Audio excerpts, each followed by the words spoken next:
Sup internet people, and welcome to the show, where I show you the things that happened around the world and online in the past week. And remember, if you don't like what I'm talking about, there'll be an option right there in the top right hand corner of the screen, take you on a video TARDIS just a few seconds or minutes into the future, so you can view the next story. Or alternatively, if you're on our mobile, links to all sources to all of today's stories can as always be found in the faux bar. nandoandgabe.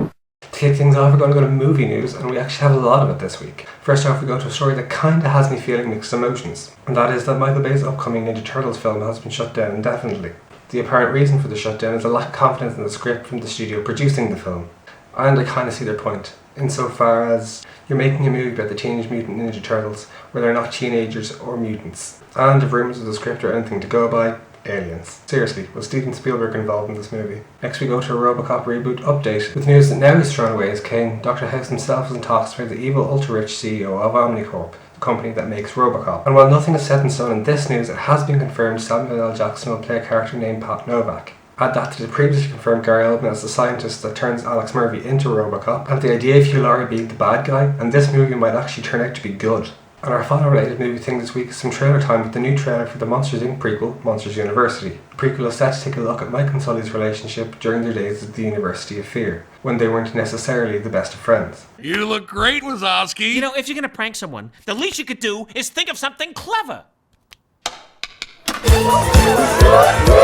What's happening?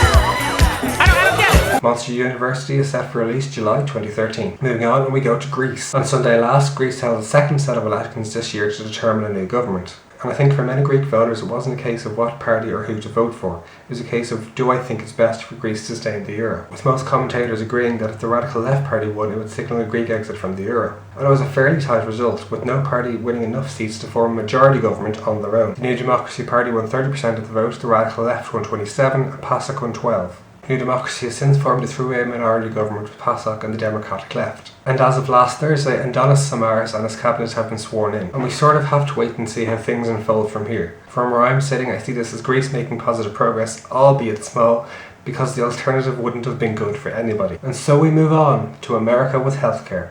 As of this week, Canada has been placed on the UN's Human Rights Watchlist and is now up there with Syria, Pakistan and Zimbabwe. This news comes just a week after Canada was named the fourth most peaceful place to live on the planet. The move is a result of a new law in Quebec on demonstrations. The law requires organisers of protests to notify police with details of the demonstrations 8 hours beforehand. Offenders will be required to pay a daily fine of between $1,000 and $125,000, depending on their involvement and leadership role in the protests. The woman behind it, UN Commissioner for Human Rights, Navi Pillay, had this to say: moves to restrict freedom of assembly in many parts of the world are alarming. In the context of student protests, I am disappointed by the new legislation passed in Quebec that restricts their rights to freedom of association and of peaceful assembly. And it's a move that sort of made a lot of people take a step back and go, what the fuck? And they're pretty much right.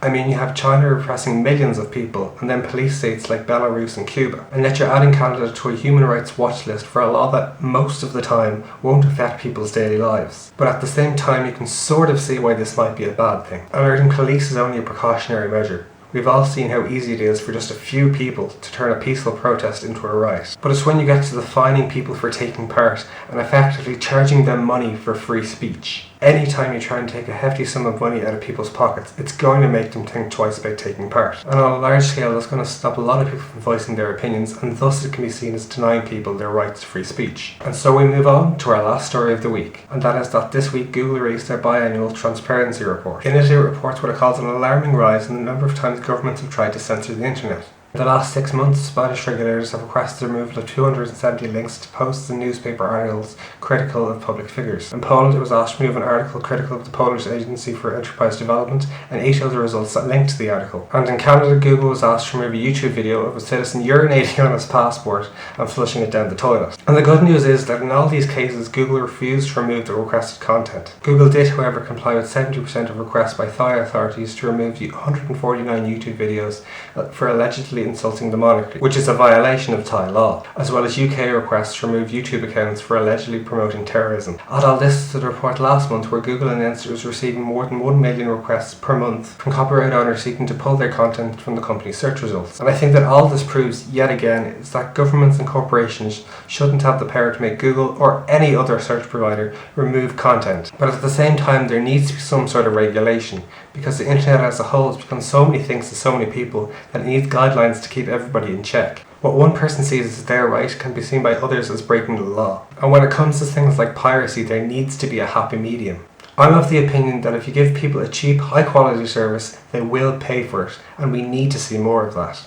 And while it's easy to pirate your favourite show, these things have knock-on effects that could result in that show getting cancelled. But guys, that's all I have to say for now. Remember that these are just my opinions. Feel free to leave your opinions on this or any other story in comments below. In the faux bar you might find some videos that I liked and or they made me lol. For more of my random thoughts and things from day to day, you can always follow me on twitter.com/con. Don't forget to click the like button, tell your friends, share this video on Facebook and Twitter, and by all means subscribe if you haven't already. But for now, my name is Conor Roderick, and that's what I thought you'd like to know. Nandoandgabe.